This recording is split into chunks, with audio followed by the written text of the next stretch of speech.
When I first started getting into collecting records 3 years ago, I bought a few and I had my setup like at my house, but I was buying them so aggressive. I was buying records so aggressively that I would have them shipped to my neighbor's house, who's my really good friend still to this day. But I would have him shipped there and have to explain to his parents why my packages kept showing up because I was too scared for my parents to find out how many records I was buying. Oh my God, I can imagine me walking into his office and him having a fold-out chair in front of his desk, like I'm in an interview, and then just being like fired as a son. I could just listen to music off my laptop, but I think it's something about like committing to a whole album. Well, you don't even have to because there's music on both sides, but like most of the time if I do that, I'll just listen straight through.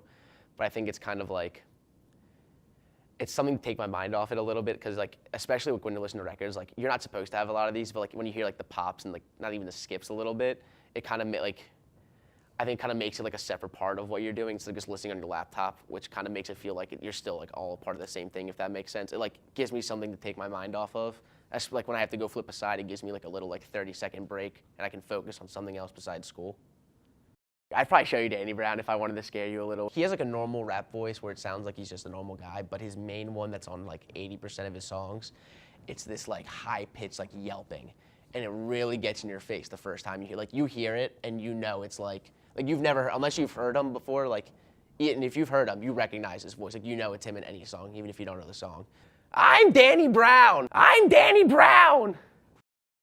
Whenever I go over a friend's house or even my own, if I see like CDs or like DVDs or games are in the wrong cases, I will sit, it won't even be mine. I'll sit there and go through every single one in the collection and make sure everything's organized correctly. In my head, if they're all disorganized, like there's nothing right going on in the world until they're organized. There's just nothing good going on. Like until this is fixed, can't go on with my day.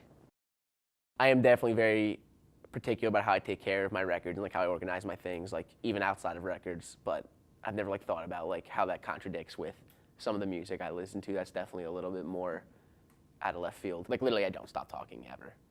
I'm kind of like all over the place. My head kind of just my head's kind of always moving. And it's kind of like, my head is what gets disorganized. Like I get like 50 different ideas at the same time and I kind of just try to focus on them all and I end up getting like lost and I have to like recollect on one idea.